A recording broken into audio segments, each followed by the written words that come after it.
Hi, I'm Sophie Liu, and I was addicted to fentanyl at 16. I'm going to start with where I was born. I was born in Manhattan, New York, and I was raised by my mom, my dad, and my brother. He's about 3 years older than me. I was living in Hoboken when I was like first born, and then my mom had a job in the city. She was a publisher, and we moved to Long Island shortly after that. And during that time period, I would think I was 3.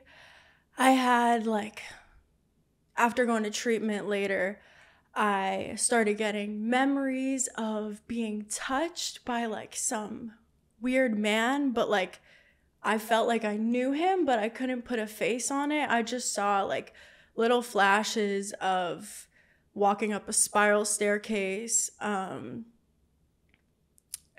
sitting on a bed, little things like that. I didn't really remember it, and I think that's because my child brain protected me from it. I moved to Brooklyn when I was about 5, and my parents really my mom started to move up in her company, and my dad was a Division III basketball coach at college. I don't remember what college he was at the time, but he was always traveling, always moving, and I didn't really notice anything wrong with them. But when I was 5, they sat us down at the coffee table, and me and my brother were like, oh shit, this is about to be some shit. This is about to be something bad. And we got told that they were splitting up. And I was really young. I didn't really know what was going on. But I have a faint memory of me, my mom, my dad laying down in a bed watching Mamma Mia. And that was the last hurrah, the last time that he stayed in that house. And then he moved out, and he went to an apartment a few blocks away in Brooklyn. And we lived in a tiny town, a tiny neighborhood, Bay Ridge. And I kind of like to think of myself as the Duchess of Bay Ridge. I just think I'm hot shit sometimes. It's good confidence. I want to be Margot Robbie. That's my goal in life. She is so hot. So my parents, they split up, and my dad was really going through it. He started using alcohol as a coping mechanism. I don't think he wanted it to happen. It was more of my mom saying it was 14 years of marriage too, and she was just done. It just wasn't working anymore. It wasn't 50-50 anymore. It was 80-20 at that point. And about 5 months later, there was a neighbor across the street. And he used to walk his dog right on by my front stoop when me and my mom were outside painting our toenails or something. And I only had 5 months of just my mom being a single mom taking care of us, and she struggled. But she also was kind of the main caretaker for us in the past few years. So I think she just struggled with not having a companion, because also my mom is a very codependent person on me and my brother, on whatever kind of relationship she's in. So 5 months later, we were sitting on that stoop painting our toenails, and the man with the dog from across the street came over, and he was talking to my mom. He was trying to raise her up, and he did pretty well. And he kind of worked his way into a relationship with my mom, and he moved in a few months later. This was all within a year. Mm-hmm. My mom found a new man, and she let him move in with his dog, and I was happy. I was happy for her. I never really saw anything wrong with that man until recently, when I've been going to therapy for years, and it just wasn't a healthy relationship for anyone. That man was not, I don't want to say a bad person, but he wasn't ready to raise children, and he inserted himself into a family that he wasn't capable of taking care of. Or he made dinner a lot, and my mom was like, he takes care of the house, he does this, but also she paid for him to go to college or grad school, and he was a professor for a few years, but he didn't really make that much money. My mom was still the breadwinner in the house. And you were about 5 at this time, you said? 5, 6. Okay. So you were young. Yeah, I was pretty young. And yeah, I was pretty young. I feel like an old person. Sometimes I say shit. I said to my friend the other day, nowadays, I was like, I know. Damn, fuck, Makes you feel 19. Old. Yeah, what the hell? I feel like I'm an old grumpy woman sometimes. I wake up with back pain. I'm like, yeah, it happens. Some things, just to give you some examples of like what he was like, he didn't lock the doors at night in my house. And I lived in Brooklyn. Like, Bay Ridge was a pretty safe neighborhood, but also every neighborhood, every town has like safe parts and dangerous parts, whatever, and they still get broken into. The nice big houses, like those are the ones that get broken into. People are just turning doorknobs, seeing like which one opens. So I knew that. I was very like aware of what was going on, and just culturally, like with the people around me, I went to school with a lot of different people, and I learned at a very young age that like everyone's equal, everyone should be treated the same. And that's something that my mom always drilled into my head. And it's useful because people are becoming more and more, what's the word? Like, people are becoming more and more aware of different genders, sexual orientation. I feel like the younger generation is really making an impact on the world. Maybe not, just an opinion. Fuck, I got lost again. You're okay. My brain is like fried from all the fucking drugs. You're okay. I say that to like, oh my God, I was talking to a new man recently, and I said some shit like that, and he was like, what? And I was like, oh, I didn't tell you anything about that. You don't know me. That's not. Oh my God. Me. That's a conversation for later. Yeah, maybe like 4 dates down the line. Oh, back to just to show y'all what kind of person he was. He was, he didn't lock the doors, and he said that if someone wanted to break in, they would just bust out the window. Like, there would be no point in locking the door. If someone actually wanted to break in, they would try it some other way. And I was like, yeah, that actually makes sense. Looking back at it, no, it doesn't fucking make sense. Yeah, you should still take the precaution. What are you talking about? So I was very paranoid at like 7, this young age. And so I would sneak downstairs and lock the door. What kind of kid has to sneak downstairs and lock the door? Yeah. What type of weird shit is that? Did your mom have any thoughts about it, or she just like wouldn't really say much? She slowly got overpowered by him, and I don't want to be extra, but like suffocated. Yeah. And she still doesn't. She's still with him. Okay. And they live in Thailand now. Really? Yeah. Something happened with her job, and I don't know whose idea it was, but that's where they are. Moved on out, and my thoughts on it are that he has just like isolated her from everyone she knows and loves. She's had a lot of friends that have had to stop talking to her because they were so offended by what he said to them, like when they were hanging out or doing something, or he just always like broke up relationships. And I was afraid for a long time that he would do that to me and my mom. Like, that's still a fear of mine. No, for real. He grounded me in 3rd grade and like isolated me in my room for like 3 days straight. And he had my mom like bringing me food through my door. Like, just like. So there were red flags about him. Red flags. Yeah. We weren't his children, and he would get excited that people would say, oh, is that your daughter? Like at the grocery store. And he called me his daughter. And then he he would, towards, I think I was like 14. I'm skipping around here, but I think I was 14, and we were at the dinner table, and my brother had a friend over, I had a friend over, my mom was there, we're all just hanging out. He cooked a nice dinner, we're enjoying it. He said something about my dad, and I was like, let's not talk about him. Like, there's always this feud between them two, and it's like the classic case of like the woman getting a new man and the man hates the other man. Like, it's ridiculous. Like, we all know the fucking story. Like, and I was just like, can you stop talking about him? Like, this is pointless. It's been going on for like 7 years. Like, grow up, both of you. And he was like, can you shut the fuck up? I was like, excuse me.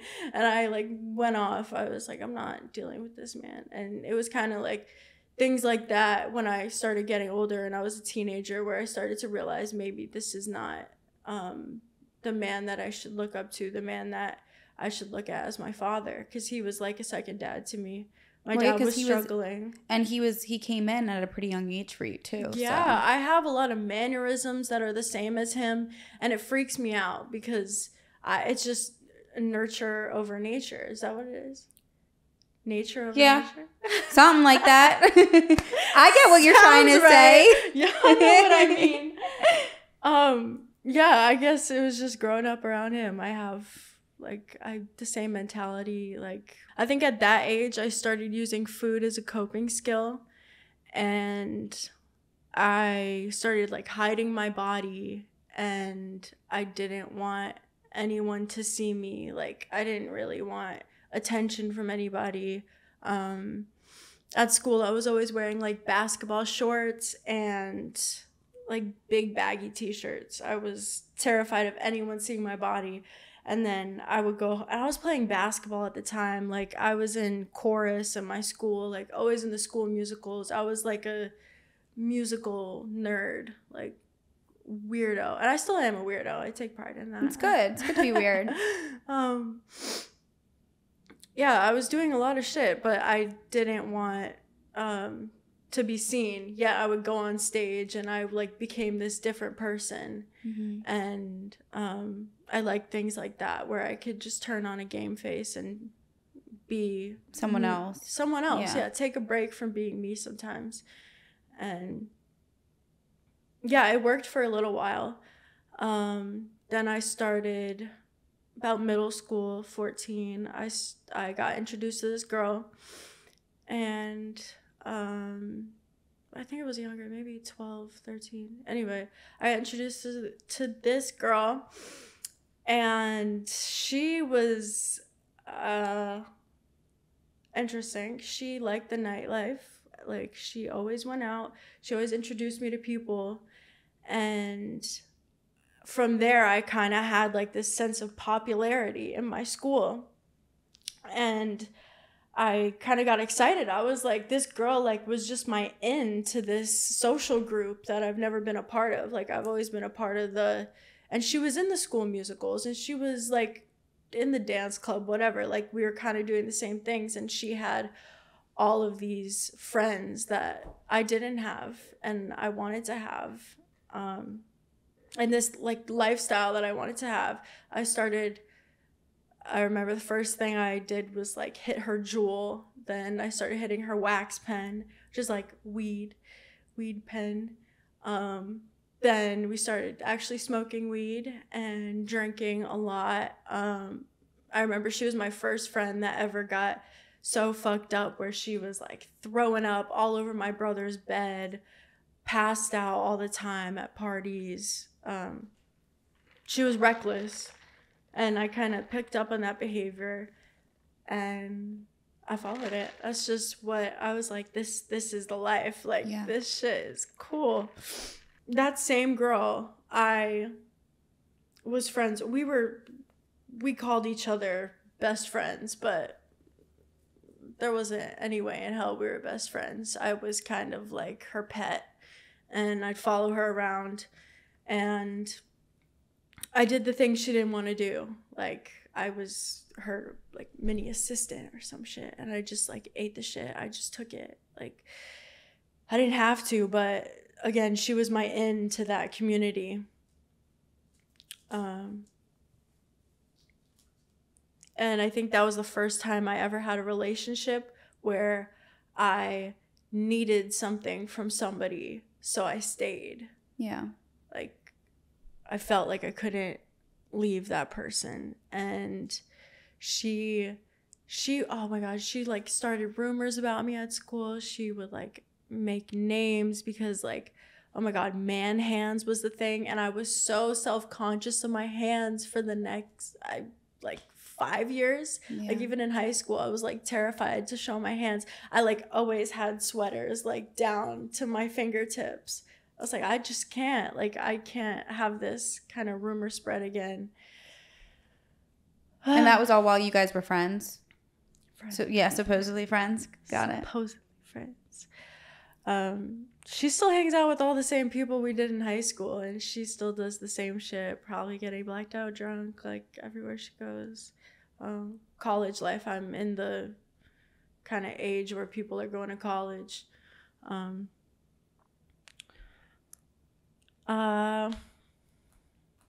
Shit, let me hurry up. During COVID, I don't remember what year was that. 2019? 2020?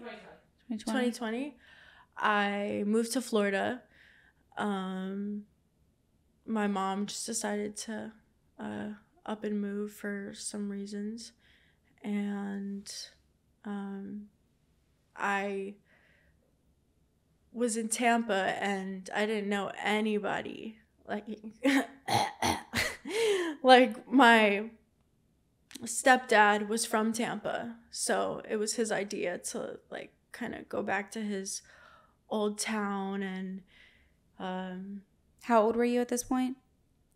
I was 15. I think it was right after my 15th birthday. Okay. Was your brother still living with you guys? He was at college at that point, and oh my god, I remember right before that, my mom tried to get custody of me because somehow she was still paying my dad some amount. I don't even know what the hell was going on. They told me like way too much information about my dad, like their legal issues. I was like, I don't need to know about this. Like, how am I supposed to take this information in? Mm-hmm. Like, what am I supposed to do with this? You want me to talk to my dad? You want me to tell him, like, stop, like, call the lawyer right now. Let's cut the shit. I don't know. Yeah, so in Florida, I really didn't have much of anybody to talk to.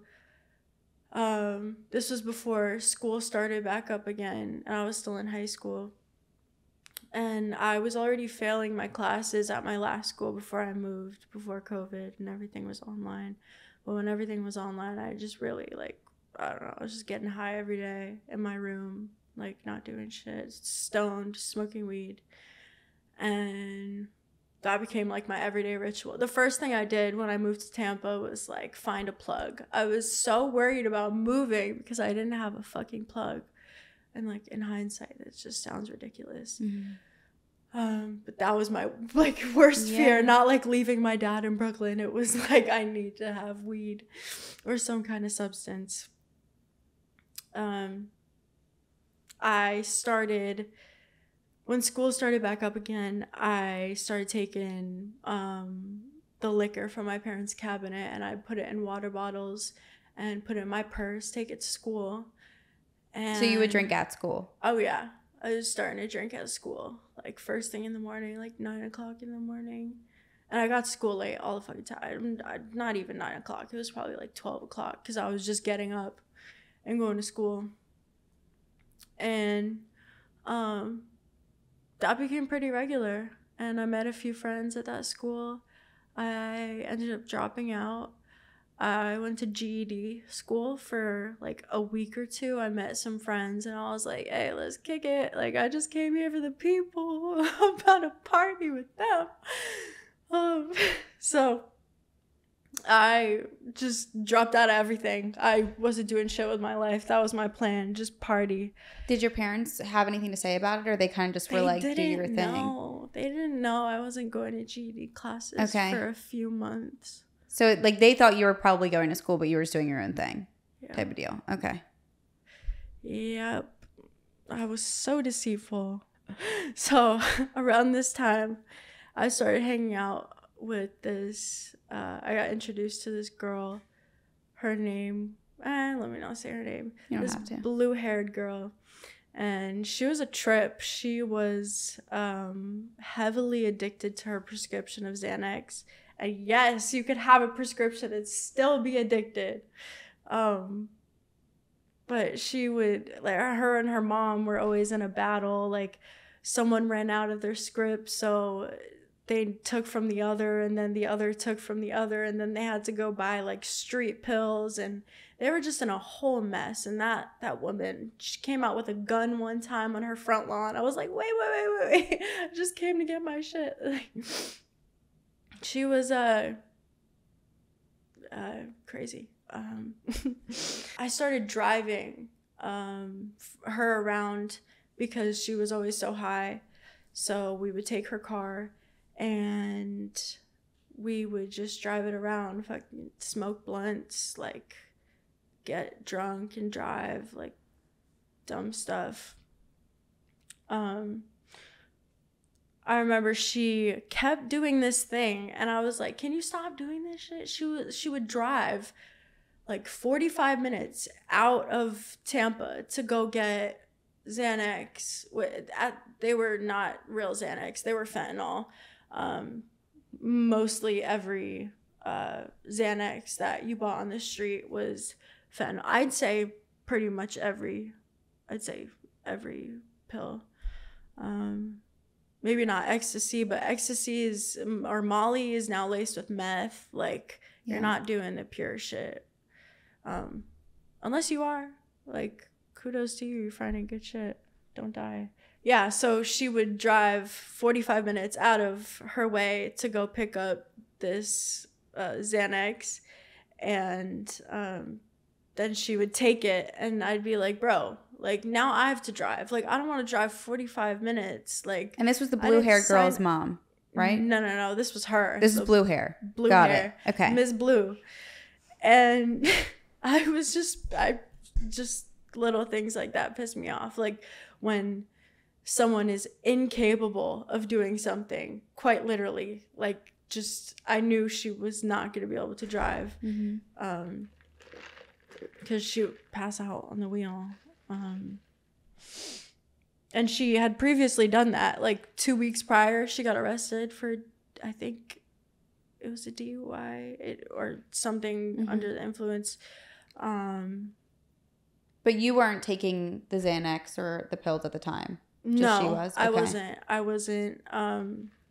I was smart enough at that time to stay away from it.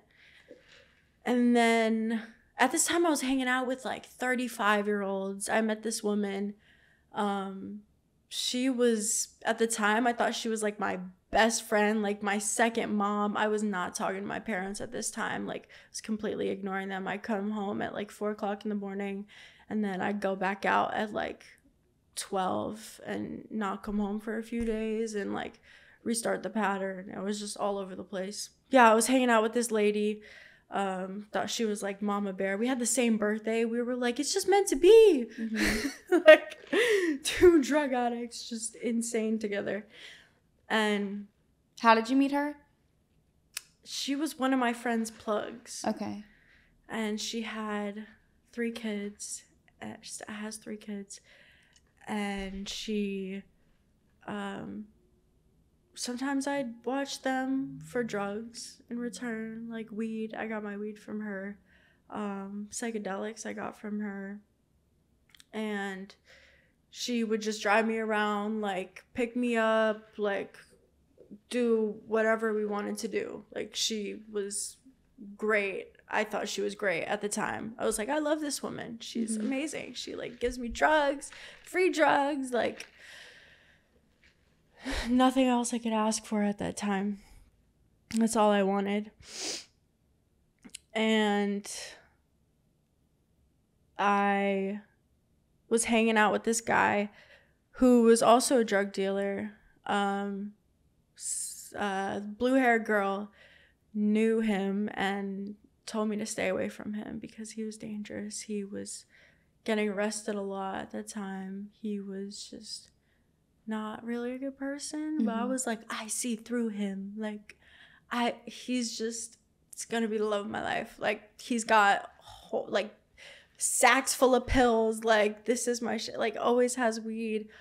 And we started hooking up, and I'd just go home with drugs every time. And I started doing Xanax. I think the first time I did Xanax, I was with blue-haired girl. But I was hanging out with the guy I was not supposed to hang out with. Mr. I like to shoot at stop signs, like that type of man, like dumbass. And I took my first Xanax. It was a press pill, so who knows, probably fentanyl. But I got addicted instantly. I, like, 10 minutes after I took it, maybe 20, 30, I don't know, around there. I was also drinking wine.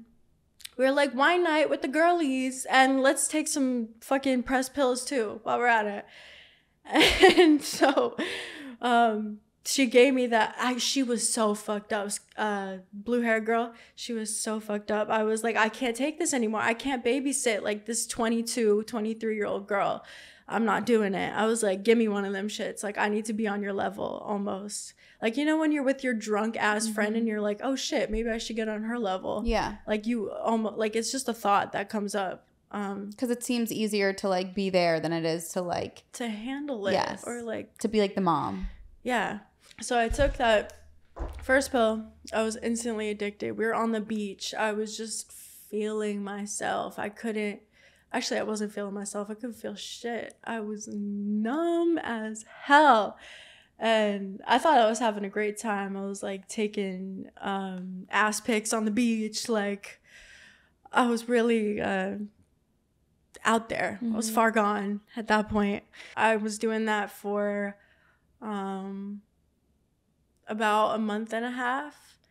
And on my 17th birthday, I went to a rave. That was my, like, way of celebrating.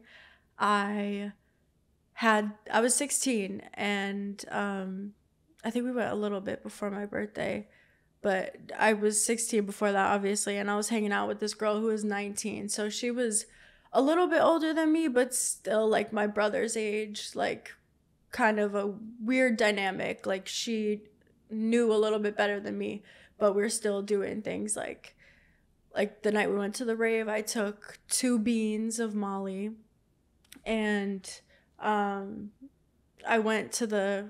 walked into the rave, and I went to get a drink, and I got a rum and coke, slurped that down, got another rum and coke, and we met this guy, and we went to the bathroom together, and he was like, I have coke and I have cat, like, which one do y'all want? I was like, what the fuck? Like, what the fuck is going on? I tried coke a few times before that, and I was like, it's not really for me. Like, it doesn't do it. I'm more of a downer girl. Like, I have bipolar 2, so I get waves of heavy depression, like, almost like I can't function. Like, I can't wake up and go get coffee, and Dunkin's, like, in Bay Ridge, it's like 1 block away. So he pulled out the 2 bags, and he was like, which one do y'all want? I was like, fuck it, I'll take them both. I was so gone. And for the next hour, it felt like a million years. It felt like next Tuesday.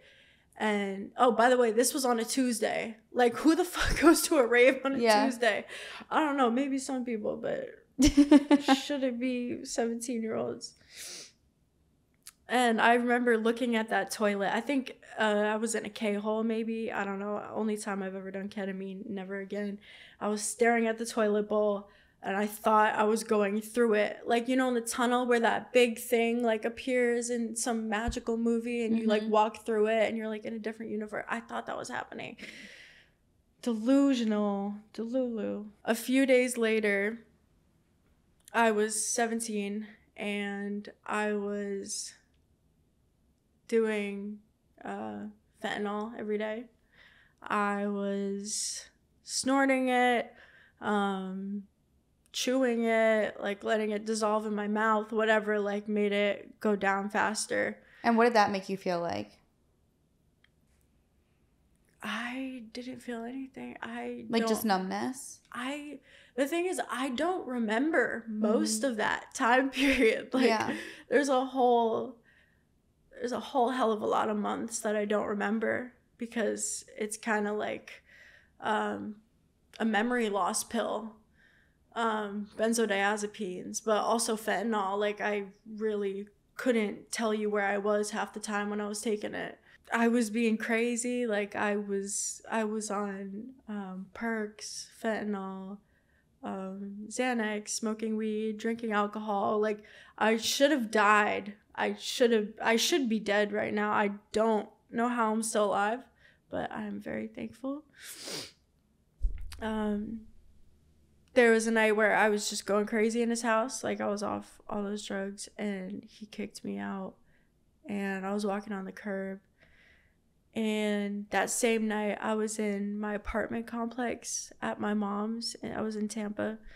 And she told me later that I was telling her I wanted to die. I wanted to kill myself. I didn't want to live anymore. I didn't know how I could be on this earth and stay alive. Like, I was just throwing all the dramatics out there. Apparently, she like wrote it down in her little journal. She was like, this is what she was saying, and this is how she reacted.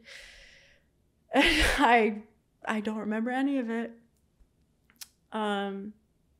So that same night, I was in the apartment complex bathroom, and I was smoking a blunt, like some shit I would never do sober. Like, why are you smoking in a closed bathroom? Like, it was just weird. And I called my brother, and I remember this part faintly. I called him, and I was like, I don't know what to do. Like, I just took all my Xanax. Like, I'm so fucked up. I was still calling them Xanax too. Like, for the longest, I was like, yeah, I'm just doing Xanax. Like, it's not that bad. Like, bitch, you were fucking doing fentanyl. Like, you know damn well those pills were pressed. And like, how do you know the difference? Like, how do you really know that? You can test it now, but most people aren't testing that shit. Mm-hmm. Like, I feel like more recreational users test their stuff. A lot of people that go to raves and like they go out, they want to test their stuff because they're maybe a little bit more responsible than I was. But you can tell if it's like powdery that it's a pressed pill. There's a lot of ways you could tell. You can also tell by the difference in the high. Mm-hmm. Like Xanax, you might be numb, but the little amount that I was taking, at first I was taking quarters, and it's like a bar, so it has 1, 2, 3, 4 like little lines that you can easily break off. And I was taking like a quarter, then I moved up to a half, then I was taking a full, but the high was so intense, different from the Xanax that I was taking. She had like a 90-day script, and she would give me a few every once in a while. It was very different from that high. Mm-hmm. Like I'd take a shit ton of them to even get anywhere close to the one that I was getting from the street pills. The high from fentanyl is just, it knocks you out a lot. Mm-hmm. Like, you might be knocked out, but also there were so many instances where I was drinking and doing those pills, and I would black out completely, but not an alcohol blackout. Like, I would go do things and say like text people, call people. I probably sounded fucked up, but I would do, like, I took an Uber 2 hours away to meet some guy one time. Like, he got me an Uber, and he had like class the next morning, and he couldn't wake me up. Like, he thought I was like dead. Like, I was just passed out. Like, I wasn't moving. My heart was obviously still beating, and he called my mom like on my phone. And mind you, I had no idea who this guy was. Like, he probably just added me on Snapchat or some shit. Like, looking back in my memories, I was like, who the fuck is that? And I took pictures. I used to take so many dumbass pictures, like, so I would remember in the morning. And yeah, my mom came to pick me up, and she was like, oh shit, I'm mixing stories. I was talking about the night about in the bathroom. Yeah. Okay. And this is another You can go back. time. Shit. It's okay. I don't know what to do. Go back to you. Are you talking about when you were in the bathroom smoking the blunt? That part? And when you called your brother? Yeah, but this was the night before. Okay, that's fine. You can say it. It doesn't matter. People will follow along. Okay. So the night before you were in the bathroom. You're with this guy. The infamous apartment bathroom where I smoked the blunt. So you're with this guy that you didn't really know. He couldn't wake you up, so your mom comes to get you. Yeah, he called my mom and she had no idea who the fuck he was. I had no idea who the hell he was. But I'm guessing he was somewhat young because he was still in high school. And he had class that morning and he called my mom to come get me. And I was so incoherent. She said she had to like carry me. And my mom is 5'8" and I'm 6 foot. Like she was struggling. Like I put her through like work. Like I made her go do some physical labor. And she brought me home and I was like stumbling. I like fell into the gate. We had like a doggy gate for my Murphy. And yeah, it was just a mess. And that was like the first time my mom had ever seen me that fucked up. And I was hiding it because I was like couch surfing. I was I was sleeping with random men just so I could have a place to sleep at. Like, and I had a home. Like I had nice things. Like my parents gave me pretty much everything I wanted. I just didn't want I didn't want help. Yeah. Like I wanted to be this independent person that I couldn't financially, emotionally be yet, like at all. So the night I got kicked out of my little sneaky links house, my mom, that was the night that I was telling my mom, being really dramatic about how I wanted to end my life. And I called my brother in the bathroom smoking the blunt, and I told him like I just took all my Xanax, and I thought, like, I was telling him how much I loved him, like kind of like this is it, I'm out. And I wasn't diagnosed with bipolar. I was diagnosed with ADHD and depression. And that's what I took medication for. Come to find out that if you're bipolar and you take depression medication, it drastically fucks with your brain chemistry. You're sending the wrong receptors to the wrong, I don't know, whatever foo-foo shit the doctor told me. But all I know is that if you take like fluoxetine or Prozac, whatever, and you have bipolar, you're kind of being misdiagnosed because bipolar depression is in waves and you need like a mood stabilizer. You don't need depression medication. It actually makes it worse somehow. So I think for the 3 to 4 years, I only recently started taking mood stabilizers like about a year ago, and I'm so much healthier. That's good. Yeah, it's really amazing. Like the first time in my life I felt mentally stable and like I can fucking wake up in the morning and I can breathe again. Well, it's hard too that, you know, the whole process with like getting diagnosed with something and then finding the medicine that works for you. It's like it's a whole trial and error thing too that I know a lot of people go through, and it sucks. For years. Yeah. People are like, my great aunt, she struggled with mental health all her life, and she just a few years ago like started getting the proper medication that made her stable and happy. Yeah. Damn, I can't get past this fucking night. So my mom called the cops. After I called my brother, I went straight to drug dealer's house. He kicked me out and I was on the curb, just kind of like slumped, like high, on the phone, on FaceTime with somebody. And my mom had called 911 on me she called my therapist first. My therapist told her, like, you should probably get a wellness check done from the police, like, just make sure. And they came to my apartment before I left to go have sneaky link that didn't actually happen. And so they were like looking for me. They were like trying to track down where the hell I was for a few hours. And when I was on the curb, I decided to call my mom.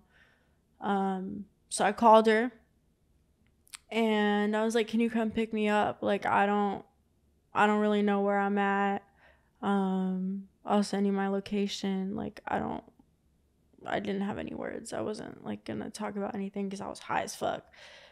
She picks me up with my stepdad, and we stopped at a stop sign. I didn't know where they were taking me, but I asked them a few like 20 minutes later when we were in the car, and I was like, where are we going? They were like, we're gonna take you to the ER. Like, we just wanna like see if you're okay. And I was like, the fucking hospital? Why would y'all take me to the hospital? I'm not dying. Like, there's nothing wrong with me. Y'all are bugging. And I dipped out the car. Next stop sign, I bolted as fast as possible. I got like halfway. I probably looked so goofy, high as hell, just like flailing my arms. And my stepdad ran after me and he tackled me on someone else's front lawn, and all my weed fell out of my purse. I had this big ass jar that I was keeping my weed in and my pills and everything in there. And I put everything back in my purse and I kept running, and he grabbed my arm and he was like, come on, let's go. And that was the first time I was like, oh fuck, like they caught me. Mm-hmm. Like I'm fucked. Like I'm about to have some consequences, but I wasn't ready for what was coming to me. I walked into the hospital and I pretty much blacked out until a few hours later. We finally got into a room and they were trying to assess me. And in Florida, there's a thing called Baker Act. So I think they have, I don't know what the term is, but they have it in a bunch of states. There was a doctor and it was still like COVID was still popping. COVID was still popping. COVID was still going on, still popular. Yeah. And the doctor was on like telemedicine on a big ass computer that they brought in. And I was looking for a phone charger for hours. Let me tell you, my phone was dead. I couldn't talk to anybody. I couldn't be like, come pick me up. Like, I need to get the fuck out of here. Like, I had no way to escape. And I was freaking out. And I was like, do you have a phone charger? I was so fucked up. I asked the guy on the fucking computer for a phone charger. And he was like, no, I'm sorry. And I knew that at that moment, he was like, this bitch is crazy. Like, he's going to admit me or something. And I took the last few pills I had in my purse. I took my Molly and my fentanyl at the same time. And I bugged out. I was like out of my mind. Hair all messy and knots. I remember I went to the bathroom and I pulled out 3 tampons because I hadn't been taking care of myself. Like, I didn't even know I was on my fucking period. I was like, how'd those get up there? Like, what? And it's embarrassing, but like, that's the shit that goes on. Like, I kept myself so well put together on the outside, but I was struggling so much. Yeah. Like, taking care of like eating, I lost 30 pounds. And I'm big, like I'm tall, like I have a booty, like I shouldn't have been that tiny. And I was looking in the mirror and I was kind of, I was still fucked up. I was like, holy shit, I'm going down. Like, this is the fucking apocalypse or some shit. I was so extra, so dramatic.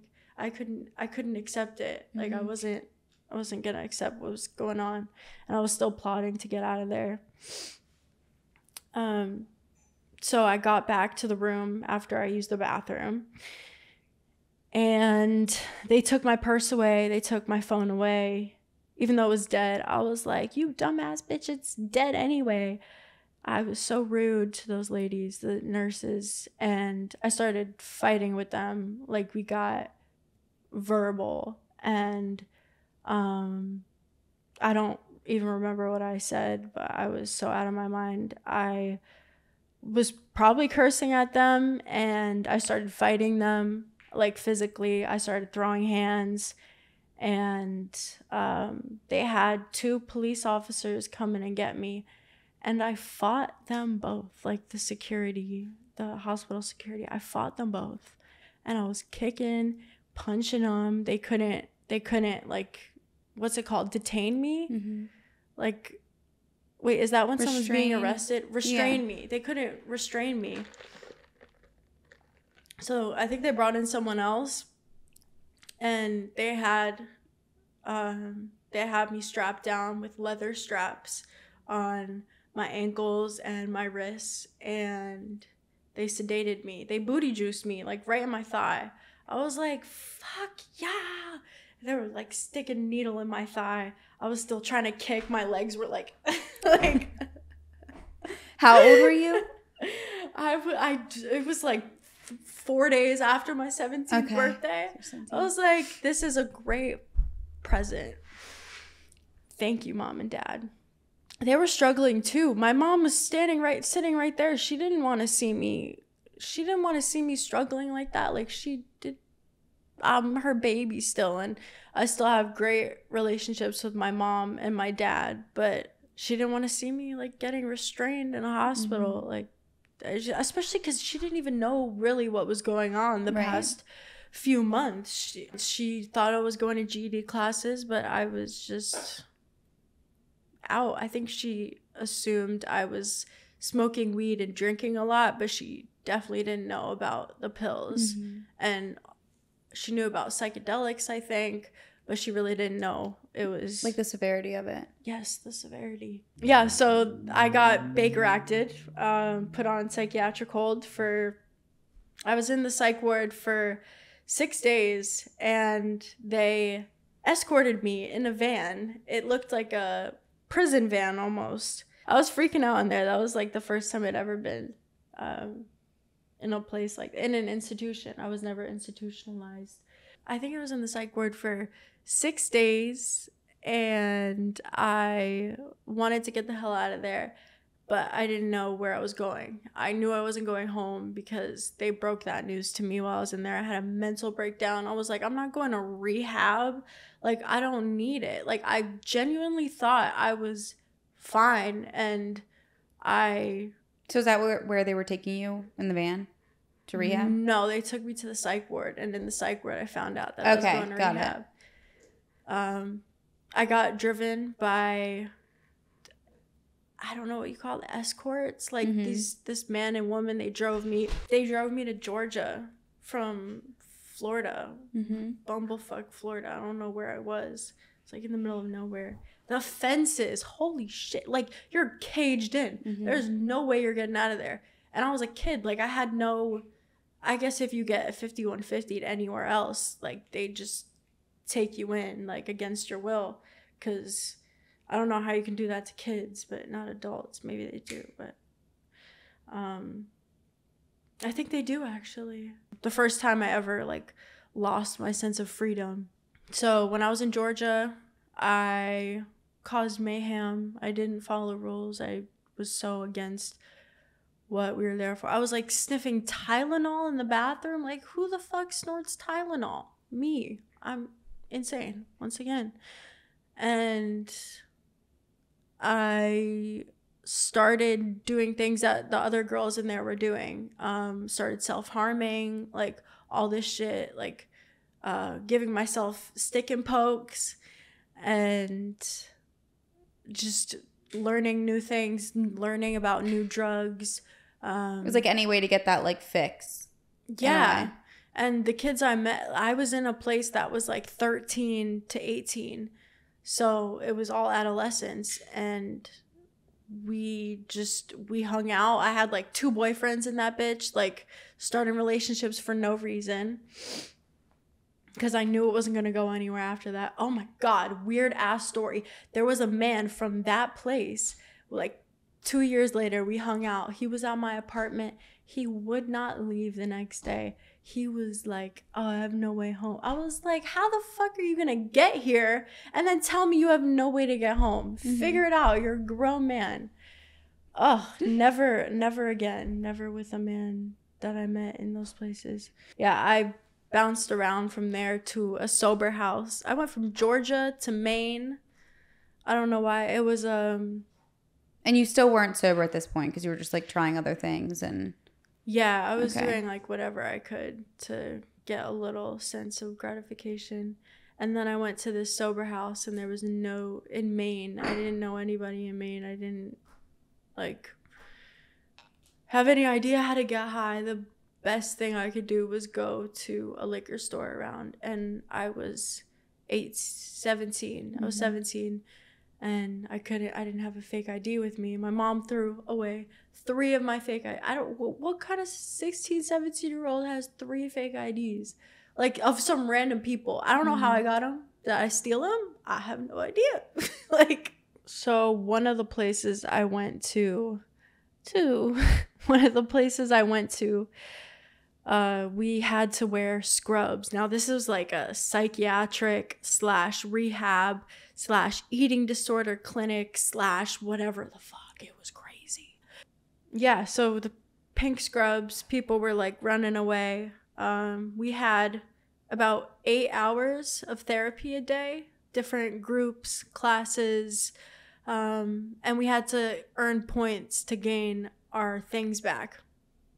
So, like jewelry, body spray, perfume, like my aerosol deodorant, like weird stuff, my clothes. Like the most basic things. Yeah, like I had to earn my clothes back. Like this place wanted to, it was so dehumanizing. Like they wanted to take everything that was unique about you away. They want no nose piercings. Like that was we had to wear masks the entire time because it was still COVID was still popping. COVID was still popping.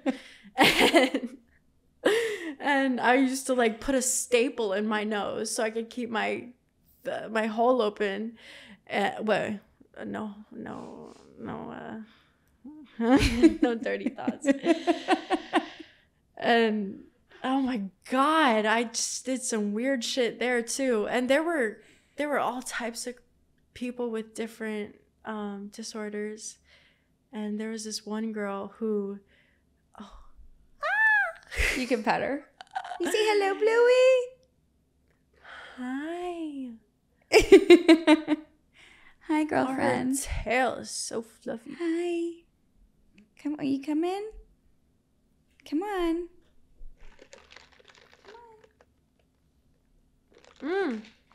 Let me see your hand tats. Sorry, I tap button your face. Thank you. I know. I noticed yours when you walked in. I'm a tattoo apprentice now. Really? Yes, it's so much fun. Oops. Yeah. I love hand tattoos. I know, they're my favorite. Oh, that's sorry. something I want to. That's something that I want to like have be my niche. Yeah. Like the fine line ones. Yep, you should. It's getting really popular. Like a lot of girls like it on their hands or like even on their neck and stuff. So you did some crazy shit in there. The staple in the nose hole. Yeah. They used to make us squat and cough all the time. That was also really dehumanizing. Like they make you do that when you're getting admitted into jail. Like why? Right. Like we're really not trying to sneak. I mean, maybe you could have snuck in drugs, but do we really need to like show y'all our ass crack at 13 to 18 years old? And it was random people, like these random workers. Yeah. Like they were literally off the street. Like, I mean, you didn't have to have any qualifications for that specific job. Like the people who were making us squat and cough. After that, I bounced around from my mom's. I got kicked out because I started smoking weed again. and I moved to my dad's. Now, when I went to my dad's, I flew off the handle because I just got out of these treatments that I was in for 6-8 months, like back to back, and I wanted to go back to party life. Like, that's still what I have my heart set on. So how long total were you in and out of the different places, do you think? Like a month or less? Less. Okay. I bounced from so it's pretty quick. Place to place. Okay. There was rarely any in between. There was one time in between where I hung out with my cousin in Maine. I didn't have her contact info, so when I got kicked out of the sober house, I went to go stay with her, and I was like, oh shit. She was a few years younger than me, but she was like, I'm going to my friend's house, like, we're going to drink and get fucked up. I was like, all right, we're out. Yeah. And then I went back to another place. So I wasn't sober like for very long. Each time I didn't want to be sober. You can't force someone to be sober that doesn't want to be sober. It just don't work. Does not work. I found a new plug in Brooklyn because all my plugs for drugs were in Florida. So I quickly hit up like some dealers that had weed from when I was previously there, and I was like, who can I buy perks from? Who can I buy Xanax from? Like, let me know. And I did just that. Like, I went back on my druggy shit, and I was hanging out with this one friend from high school, and she had a best friend, and that best friend had a boyfriend. I started hanging out with them, and I was like, ooh, this could be my new crew. Like they could get down. Like, they were going to the club, like doing drugs, like all the same shit that I was doing. And he drove us around. He had like a BMW, he had another nice car, he had all these nice things, and he like showed it off. Like, he was one of those. He was attractive, the boyfriend, and in my mind I had no like relationship with this girlfriend at all. So in my mind I was like, I'm gonna steal her man. I don't know if I can steal her man. I'm that bitch. I was not a good person. I believe I am a good person. I just did bad things and impulsive things and things I'm not proud of. Well, I think too, when you go down a path that involves substances like that, you're going to do things that you wouldn't typically do if you were on a different path or if you were thinking clearly. You know what I mean? 100%. It's not really, like, I feel like it's not really you. Yeah, it's like, I don't even know what the fuck my alter ego, I guess. Well, it's who you are on drugs. And I don't think really anybody's a great person when they're on drugs and drinking. Like, I mean, I have nights when I drink and I'm fine and I'm great to be around. And then there's nights I drink and I literally hate myself because I'm like, I don't want to be that person. Like, I don't want to be that psychopath or that asshole, you know? So it's like even alcohol can make people assholes and horrible people. So it's like, it's more like that stuff than it is you. Not to put the blame on anything, but that's what I think it is. Yeah. So did you steal her man? I agree. I stole that bitch's man. Bad decision. So I was hanging out with them for a little bit, and I kind of got a little too comfortable with them, especially him. And there was one night where I think it was like 1:00 in the morning. I was dressed down like in a t-shirt, like no makeup done, and the girlfriend's man was calling me, telling me to get outside. They were outside my house. And I was like, I'm not coming out. Like, I don't want to do anything tonight. Like, I'm already in my pajamas. Like, it's good. Just have fun. And he was like, no. Like, you should come out. Like, I'm going to get you some stuff. Like, I'm going to get you some pills. And I was like, all right. Like, I'm about to be out. Like, I got to go. So I didn't have to go. I ultimately went, and I told my dad, like, I'll be back. I'm just going out to, like, meet a friend, whatever the fuck I said. And he was like, no, what are you doing? Like, share your location, all this protective stuff as a father would do. And he was like, you can't go out at like 1 o'clock in the morning. I was like, yes, the fuck I can. Watch me. I was very defiant. I went outside and I got in the car.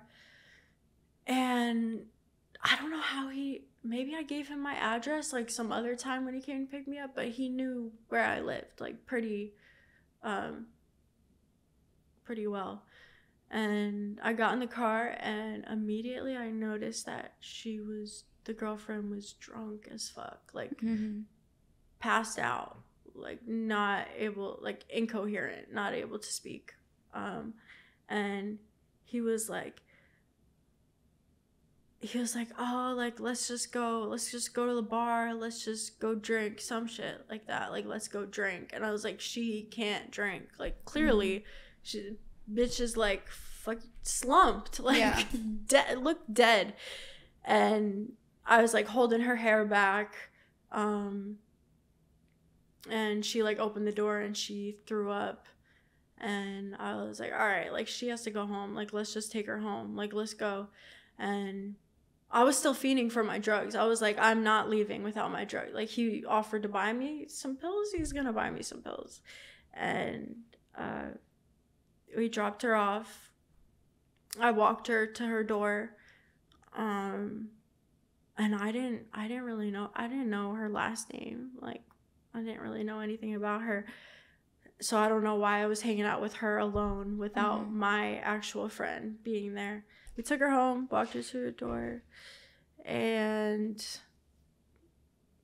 I texted this plug that I knew from high school, friend of a friend, another one. And she gave me some Xanax press pills. And I think he bought like 6 or 7 of them ish, I don't know.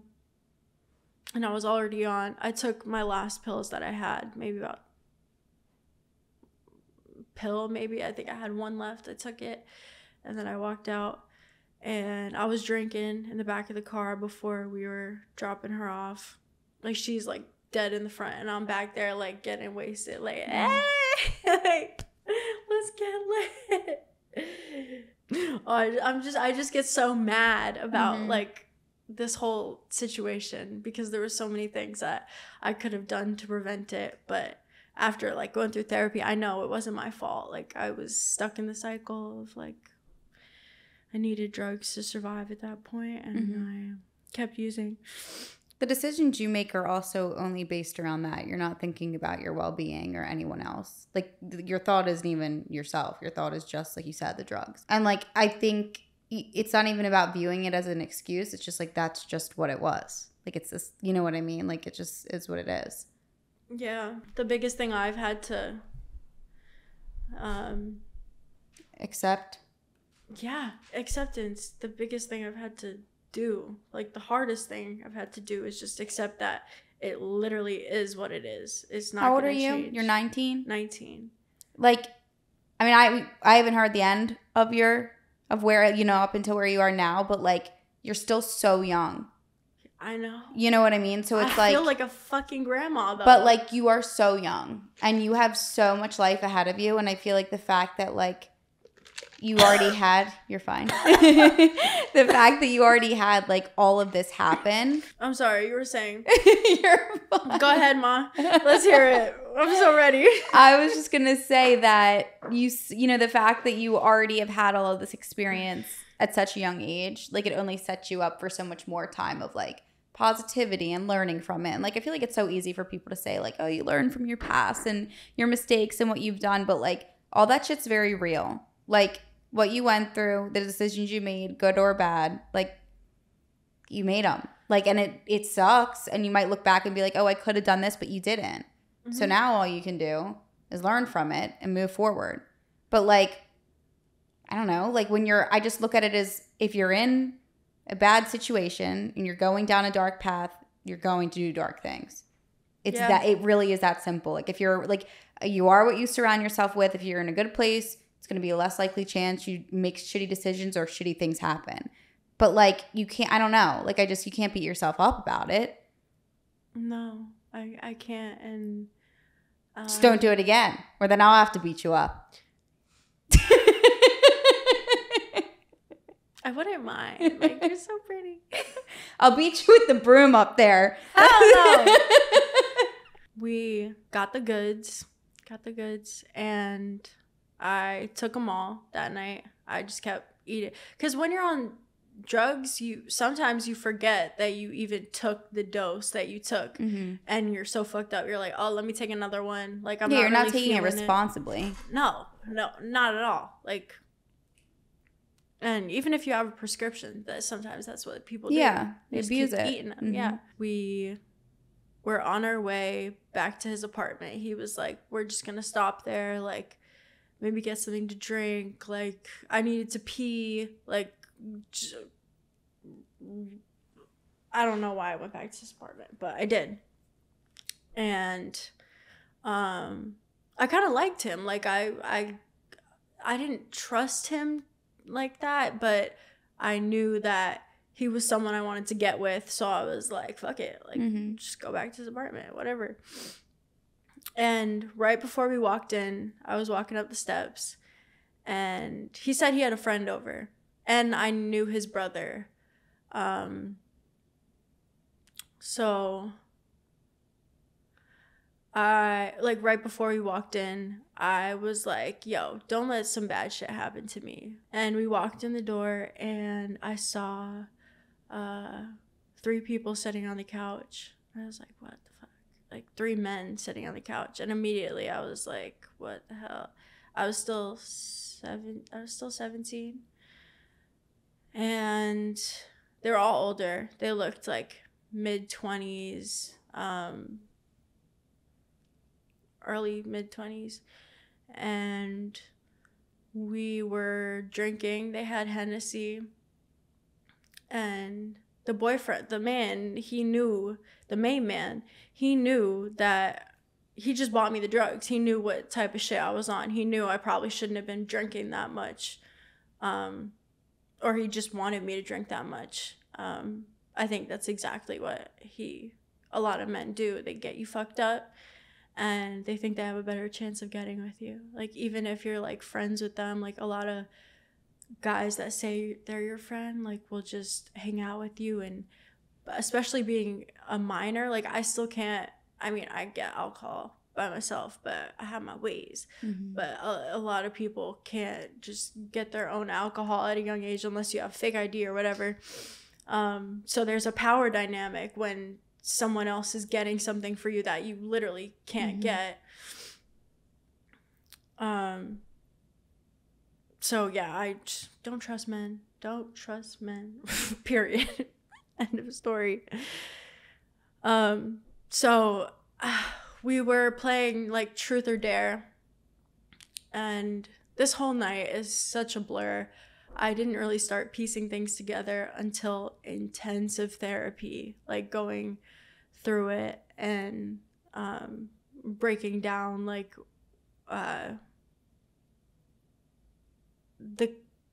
breaking down what actually happened. I didn't know what it was called. I thought I did something wrong. So we're playing Truth or Dare, and one of the dares was like, drink this cup full of Hennessy. I was like, I don't even like Hennessy. Like, I can't do this. They're like, anything is possible. Like, shut the fuck up. And one of the guys, like, grabbed my neck, like, choked me and poured it down my throat. That was the first red flag. I was like, what the fuck is going on? Like, that's not normal. But I just drank a whole glass full of Hennessy. I was fucked up. Like, red flags were just going through my head. Like, I was looking back, that was a red flag. At the time, it was just, fuck it. Yeah. We're drinking. I didn't know what was going on. Yeah, I thought I was in control. I was like, I'm the woman here. Like, All these men want me. Like, I felt like a bad bitch. And that was quickly taken away from me. I remember I was laying on the floor with a pillow under my chest. And I remember the main man was going to the bathroom, and he told his friend to come with him. And he was like talking to him. I was like, this is sus. Even as fucked up as I was like, this is sus. And they came back and they put something on the TV. And next thing I remember is this heavy man. He was maybe 6'1", taller than me and bigger than me physically. His arms, Julie, his arms were fucking massive. And his calves looked like fucking, I don't even know. I remember him putting it was very quick too, like this all like, and I 100% believe that it was premeditated. Mm-hmm. Is that the word? Mm-hmm. Planned, like double whatever. Checking. Yeah. Like, you're my fucking dictionary. Hurry, Deborah, tell me if that makes sense. So next thing I remember is I'm on my stomach with the pillow on my chest, and he has his leg on top of my neck to where I couldn't really speak. It was on my neck and my head. That's what I'm saying. It was so fucking big. Like, massive calves, this man. And he puts his leg on my head, and I remember men coming up behind me. They took off my pants. They took off my underwear, and I was squirming. I was like, what the fuck? Like, I don't want this to happen. Hey, baby. She knows. She does. It was fun until it wasn't. Like, yeah. They were raping me. All three of them? All three of them. And it's disgusting to think about, because in a guy's world, that's like fucking running a train on some bitch, and that's something to be proud of. And in their heads, I 100% believe that they were proud of what they did. They knew what they were doing. They took my underwear, they threw them away. They took my pants, they took my shirt. He dressed me in his sweatpants. He threw me in the shower. He washed my body off. He like put soap on me. He made sure I was clean of any potential evidence that could get him in trouble. And he took me into his room.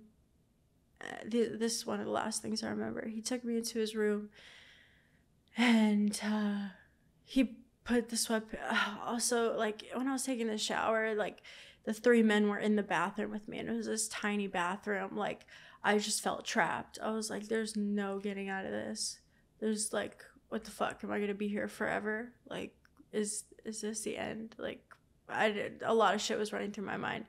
He brought me to his room, and he took out a gun from his top drawer, and he shoved it down my throat, and he said, if you tell my girlfriend or anyone about this, I will fucking kill you. Like, I will find you and I will kill you. And that was the first time my life was ever threatened so blatantly.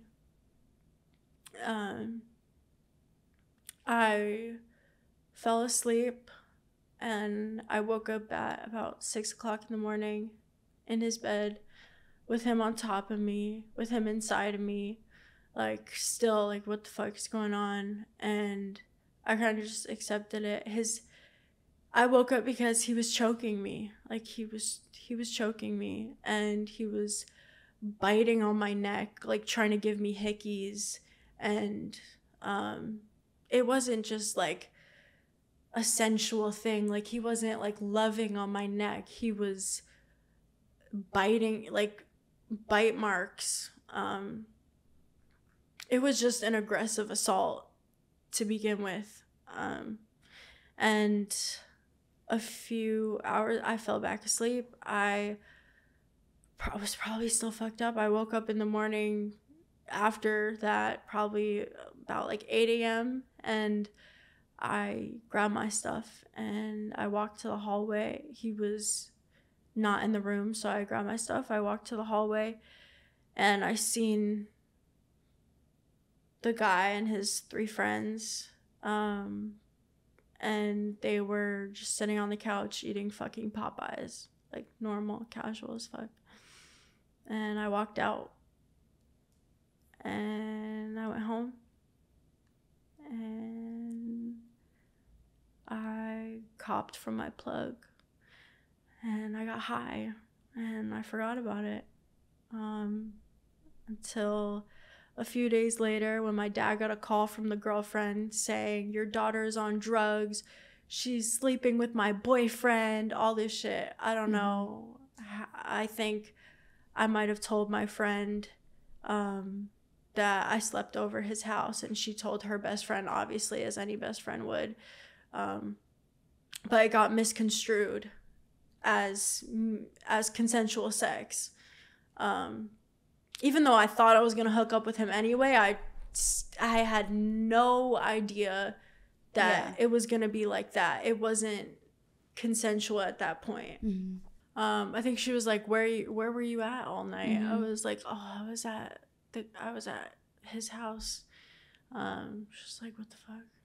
I didn't give 2 thoughts about it, about like the consequences yet again. I had no sense of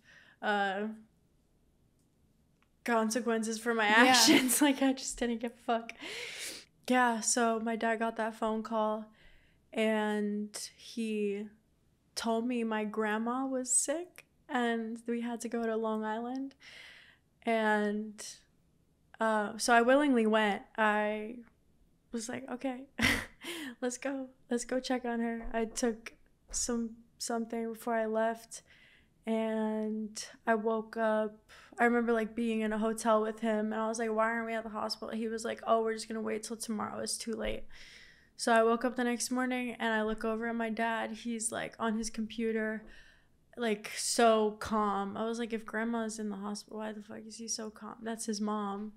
And he goes, I was like, are we going to the hospital? He goes, you know what a ruse is? I was like, you're fucking kidding me. Are you serious? Did you trick me into coming here? And he was like, well, not trick, but...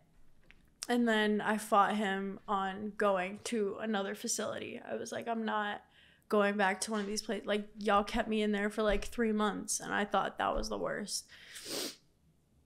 And I met some people in there. Like, I met a 14-year-old girl who had been in and out. She was a foster child, and she was just in and out of these psych wards and places like this because she just didn't really have anywhere else to go. They kept bouncing her around from place to place.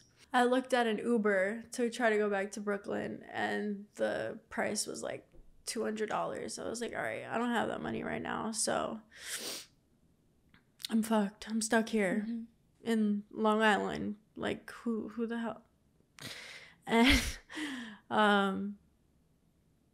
yeah, I went to the place willingly because I was like, there's nothing else to do. I'll just give them all the right answers. I heard all the shit that I needed to hear and that I wanted to hear, and like all the DBT, CBT, all these different types of therapy that I was getting, I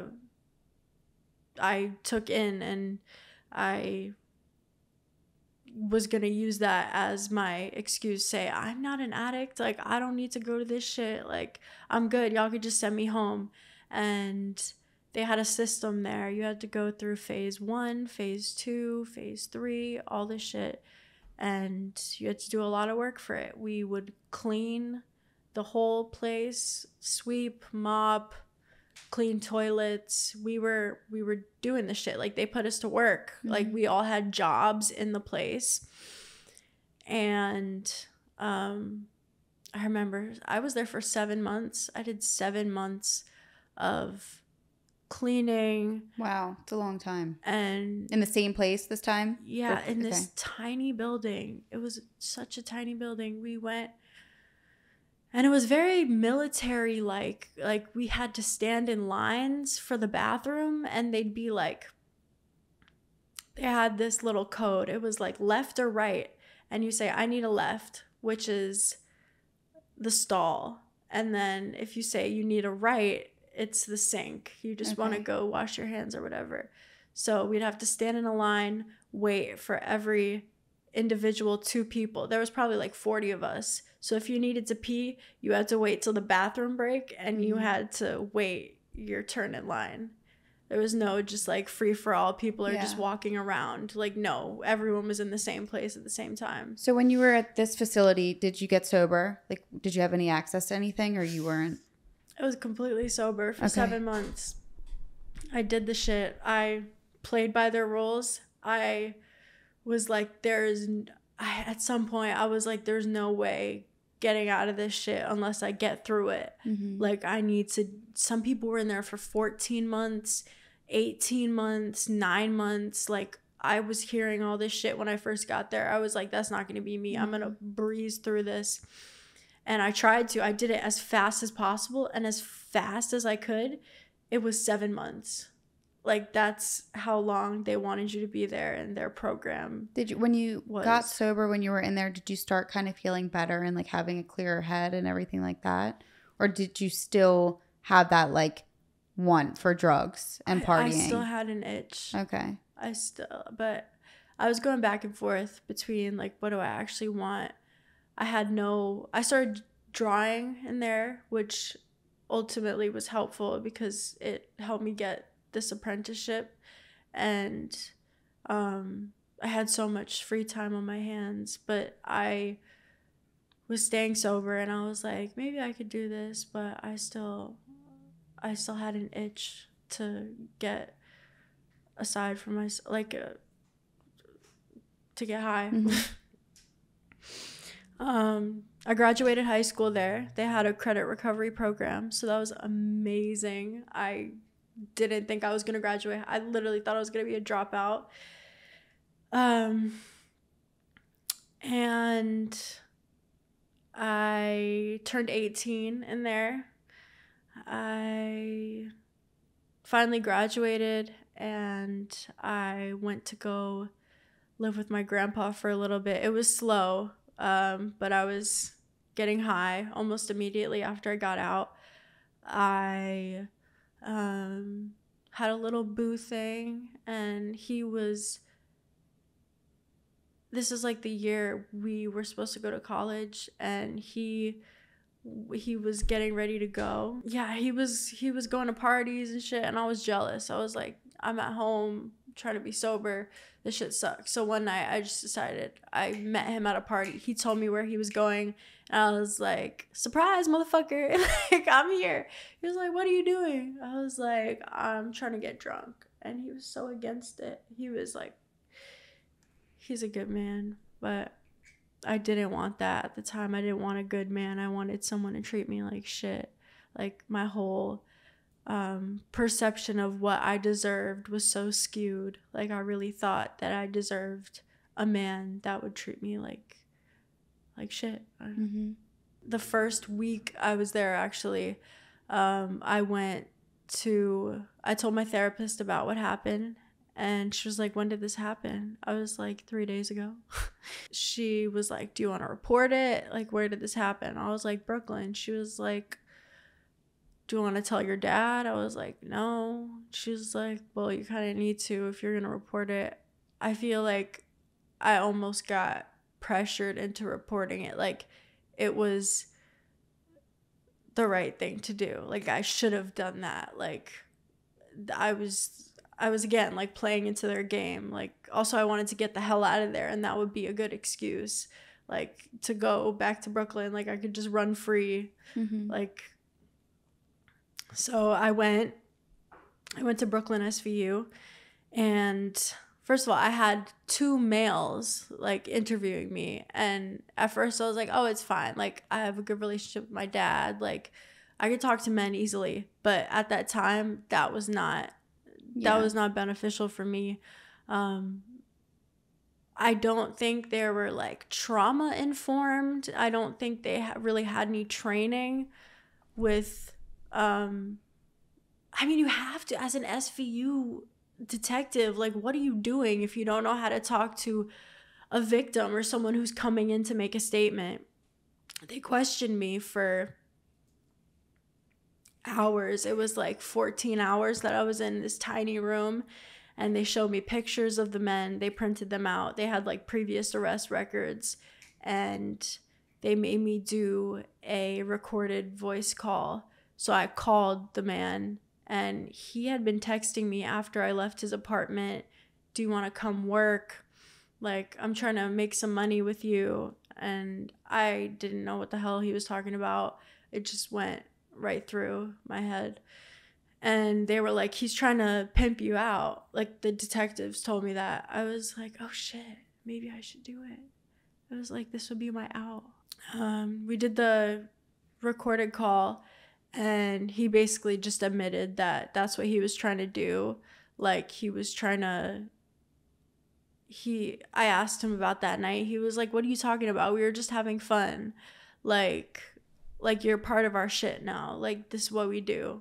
And I was like, what the fuck? But I had to talk back to him, and they were writing down shit that I should say or questions that I should ask. They were like, you're doing so good. You're doing so. I was like, I'm literally talking to my fucking rapist, you assholes. Mm-hmm. Like, I don't want to be doing this shit.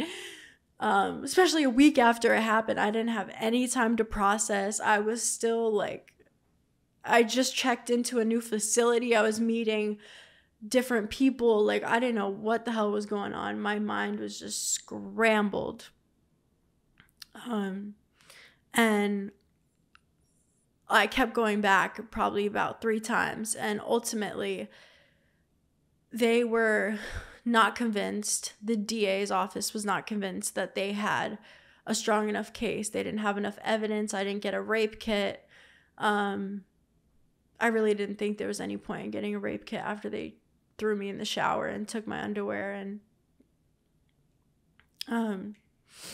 there was nothing there, and my story was inconsistent. I couldn't remember a lot of shit that was going on. I just had a lot of gaps in my story. They told me that I was so confused. I was like, we just got him trying to sell me, like, to his friends on on audio. Like, what more do you need to show that he's a dirty person? Like, this is the kind of work that he's doing. Like, you literally have that information. And they said, they made it very clear to me that they did not believe me. These 2 detectives at Brooklyn SVU made it very, I was like, where the fuck is Mariska Hargitay? Like, I was so pissed when it wasn't like Law and Order SVU. Mm-hmm. I was like, what the hell is this? Like, and I thought it was my fault. Like, I left there feeling depleted. Like all the air was taken out of me. And yeah, I continued to believe that it was my fault. Mm-hmm. And nothing came out of that. They said maybe they could get him on the gun charge. I was like, all right, whatever.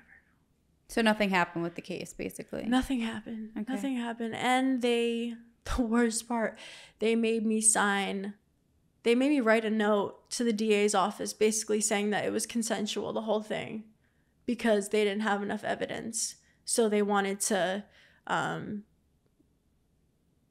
make it a false statement, or like just erase the whole thing and not have it sitting in a file somewhere, right, just so they could close it. Yeah. Lazy ass motherfuckers. I finished the 7-month program and was getting high. Was dating that guy. We broke up. I cheated on him. I was not faithful. I wasn't capable of being in a relationship at that time. I think a lot of the times I got into relationships with men was for protection, and especially in those kinds of environments. Mm-hmm. And later on, when I was going to like adult facilities, I really needed that protection because there were men who were trying to take advantage of me. I had men offer me money to leave with them to like 3 different states. I had a few people who were looking out for me in those places, like a mama bear, this lady Holly. She was amazing. She like really looked after me, and she told him to fuck off. She was like, you're not leaving like with some random man, like you don't have any of your clothes. Like it didn't make sense. And she told the staff, and it was somewhat taken care of. I went back to Brooklyn after I got out of the program, and I was trying to find a job, but I didn't want to work. So I was like, what job can I work at but not actually work? Like I could just be fucked up and sit behind the counter. I was like, immediately smoke shop. Like, hell yeah. So I went to a local smoke shop in Bay Ridge, and I called first. I was like, are y'all hiring? He was like, yeah, sure, come in. And I came in and I talked to the guy. He was pretty young, maybe like late 20s, early 30s. And he was like, yeah, you're hired. Like, come in tomorrow. I'll train you. I was like, oh shit, that was easy. Meanwhile, I was dressed in like fucking cargo pants and a tiny ass top. Like, I was sweating myself out. I was trying to like get the job. Like, this is what smoke shops look for. Like, someone to look pretty behind the counter. A lot of smoke shops do. A lot of stores do that. Like, just for the look of it. Yeah. I mean, I think it'll sell the product. Mm-hmm. Because a lot of the men going into that smoke shop were like old men. And you know what they want to see. They want to see some acid titties like right in front of their face. Like makes them buy something real quick. And he trained me. I started working for him. My best friend, she was gonna work there with me, and she was like, I don't know, this just doesn't like, there's something off about him. Like, she didn't really like him, and he was like interested in her, like really wanted to pursue her. And a week in, I want to say, I was super high, and it was the end of my shift. He came in to like close it up and stuff, and he was the owner of the shop, the boss, and I was the only other person working there. So a lot of the times it was just me and him like fucking around, and he was so chill at first. Like, he didn't give a fuck about anything. Like, and we were selling weed. My job was literally making pre-rolls, like twisting them up and packing them and scaling weed and putting it in little baggies. Like, I was a drug dealer behind the fucking smoke shop. Like, he started, probably a week into it, he started buying me alcohol, and he started offering to like take me out, like let's go out, like I'll pay for everything, like I'll drive you there. I think it was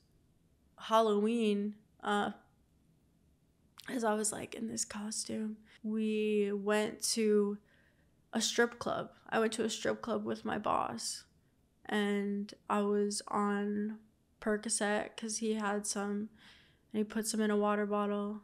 And I was, once again, really fucked up. Didn't know where I was. Didn't know what the fuck was going on.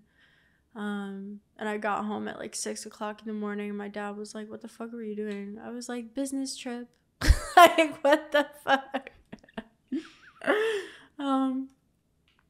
And a few days after that, I was like, Bessie, you gotta get over here. Like, you gotta come hang out with us. They pay for everything. Like, it's so awesome. She was like, all right, I'll come out one time. And she came to the smoke shop. We closed up shop, and we got in the car. They had nice cars. They had like Porsche, fucking Escalade, like Tahoe, random shit. And he was also my boss, so I was like, if I say no, like, is he gonna be mad? Like, I don't know. And we went out. We got in a car, and I got in the passenger seat. My friend got in the back with the owner, and in the driver's seat was like this weird. They made it very clear how they treated women. They didn't respect them. They didn't know no moral compass when it came to women. Mm-hmm. Like, it all flew out the window. That night we were driving around, and I was on pills still, and I was drinking again. I was incoherent, and we stopped somewhere like outside of a club, and I just like couldn't really walk. So my friend was like, come, like, I'm taking an Uber home. She was like done with this shit. The owner in the back seat was like trying to get with her, and she was like, get the fuck off me. And I was in the front, like screaming, dancing out my seat, shaking ass, like out the window of the car, like crazy. I turned into a demon, and she was not having it. So as soon as we got out of the car, she's like, I'm not even going inside. Like, I'm going home. And she was like, get in the Uber. And I refused to go with her. I was like, no, I'm staying. I'm having fun. And the guys we were with were like, leave her alone. Like, let her stay. She's just having fun. She ended up leaving, and I know she feels really guilty about this, but I told her, like, it was my decision to stay. Like, you couldn't force me to get into a car and come home. Like, that I was just gonna do what I was gonna do. Like, none of the blame is on you. But after we stopped, we got back in the car. For some reason, they needed something. Next thing I remember, I was linked up with my arm to this man. I didn't know his name. He was just the one driving the car. And we were walking through a big lobby. It was a hotel, like a nice one. But I remember waking up in the hotel, and he was in the bathroom. And I kind of like, I had a corset on and a dress underneath, and it was all twisted. And my dress was like up above the corset on top, and my fishnets, like the middle was ripped open, and I was sore as fuck. I was like, oh fuck. I don't even remember leaving the hotel. I just got out somehow, got home somehow. But I went back to the smoke shop the next day for work, and I was high. And I saw the driver come in, and he was like, what's up, cuzzo, the boss? And I just like fucking froze. I freaked out. I had a panic attack. I couldn't fucking breathe. I couldn't move. And that was the last time I ever went back to the shop. I have one of the 5 stages of sex trafficking: luring, grooming, and gaming, coercion, manipulation, exploitation, and recruitment. And this man was doing all those fucking things. And I know he's done it with previous girls who worked at a smoke shop, because there was a girl who came in and she was buying something, and he was like, she used to work for me. She's a fucking bitch. Like, I don't even know why she came back here. Like, she was just stupid. Like, she didn't want to hang out after work. And I was like, oh, okay, so you do this with other girls. Like, you hired other girls. And he knew exactly what he was doing, like preying on younger females. And there were a lot of young girls that came in the shop, and he would just have them sit on his lap, like behind the desk, like give them free vapes, free weed, like whatever the fuck they wanted, just to get some attention. Like, he was an ugly man. Like, he was unattractive and unpleasant as a man. Like, I wouldn't fucking let him touch me with a 10-foot pole. After that, I freaked out, and I was scared for my life once again. And I made the decision to go to Florida. I dyed my hair about 3 times. I was like, I'm going to be a completely different person. And no one's going to recognize me. I'm going to change and be whatever the fuck. I was back in and out of treatment, and I started getting into, I was in adult treatments now, so I was getting into relationships with these 30-year-old men that had no good intentions. I almost left a treatment with this man that I really thought I had a connection with. I was like, the love of my life, like, this is gonna be amazing. But when you're in places like that, almost like jail, you find a distraction. Yeah. A lot of people find love, what they think is love, and they cling on to it because it's more entertaining than whatever is going on. And it gives you some sense of comfort, yeah. I bounced around to a few treatments, and I ended up at one, and I was drunk going in, and the girls were obviously sober, trying to stay sober, adults, women, and they were sitting on the porch. As soon as I walked in, I was obviously drunk, and I don't even know how I got past like the people who brought me there, who worked for the facility. I was just silent, I guess. And I got upstairs to my room, and the window was right above the front porch, and it was open, so I could like hear what they were talking about. And I was unpacking my stuff, and I heard, "That bitch is fucked up." And I said, "Hold up," because I was drunk, and I act impulsively when I'm fucked up, and I do things that I wouldn't normally do sober. And I put on my cargo pants. I like hiked them up. I put my hair in a bun, and I marched my ass downstairs, and I opened the door. I was like, "Which one of y'all is talking shit?" It's like, "I'd really like to know." And this short girl got up, and she was like, "Me." And we just were going back and forth for a little bit. And I remember I slapped her and then punched her, and we just got into a physical fight. And it was bad. Like, my hair extensions were flown. I don't know. And the place called the cops, and they were like, "You can either go back to detox or you can go to jail." And I started cursing at them. I was like, I was on the phone with like, I called like 15 different people. I was like, "Yo, I'm going to jail." Like, "Yo, I'm going to," like, fucked up. They were like, "What are you talking about? What'd you do?" I just hung up. I was like, "Just letting y'all know, like, all of y'all," like my mom, my dad, and my best friend. I just called them, said that very quickly, and didn't give them any indication of what the fuck I did. Or that I had the option to go back to detox or get arrested. Like, who? I just didn't want to be sober.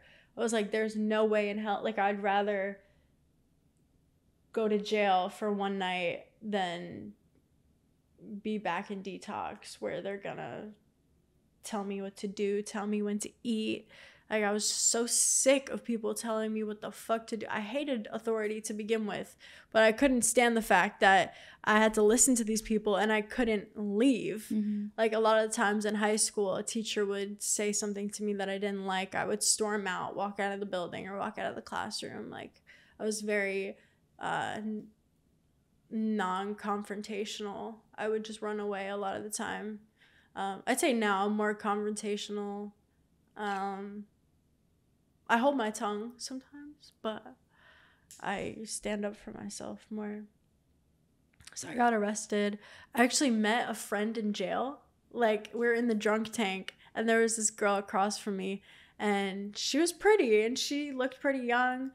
And I was like, "Why are you here?" She was like, "They thought I was drinking and driving, but I'm not fucked up. I'm not fucked up." I was like, "Okay."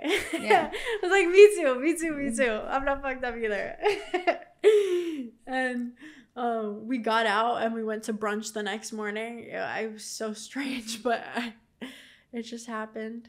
Yeah, after I got arrested, I bounced around a little bit more from place to place, but I wasn't getting kicked out of them. How long ago was that?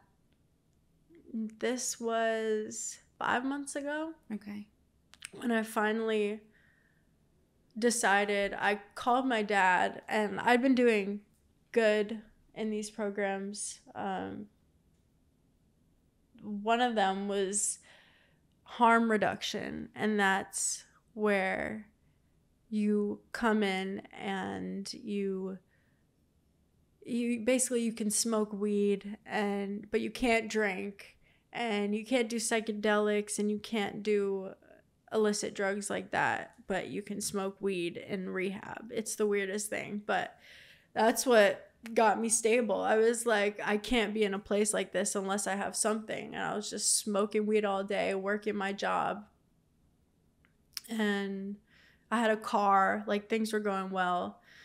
And I called my dad. I was like, I think I'm ready to come home. Like, I'm done with this stuff. Like, I'm tired of being taken advantage of by these random men. Like, I was in some of these places. One of the houses I was in was all men, and I had a female roommate who was always gone at work. So I was unable to work for the time that I was there. I was like homebound. House arrest basically. And I was just surrounded by men. A whole house full of strange drug addicted men. I was tired of being put in those situations. And I came home.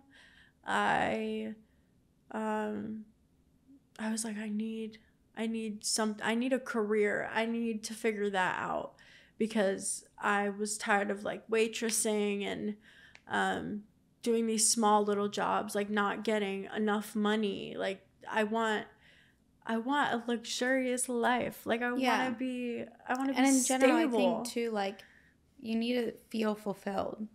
Yeah. And I think like finding something you're passionate about is one of those things, you know, like if you don't know yourself and you don't know what you love to do and what you want to do, you're going to seek other things, you know? So I think it's about finding the positive things that kind of fulfill you and make you feel like I'm doing something good and it's positive and it makes me feel good, you know? Yeah, I always knew singing was my thing. I love to sing and I love to perform, but I was like, that's not realistic for me. I don't see myself making very much money off that. I do it on the side now. I do open mics and that's I have fun and I enjoy like a hobby. It. Yeah, it's a hobby, and I turned my other hobby, drawing, into a career. I in a few months I'll be a fully certified tattoo artist. Yeah, that's amazing. My goal is to open up a tattoo shop and be a millionaire. You'll get there. Stay on your right path and keep your, I would just say, like, because everything's still so fresh for you, and like I said, you are still so young, but that's a positive thing. Like, I feel like the fact that you have so much life ahead is like you have so much time to to hit all those goals and to do even more than that. And you don't even think you even realize that yet, but you will. Like, I feel like you're still just in the beginning of your journey. Like, you had all this stuff happen, but like, I always say, like, I literally always say this, good or bad, even the worst things, you can always turn them into like a learning experience, something positive. And you can end up having the best life out of the worst things that happen to you.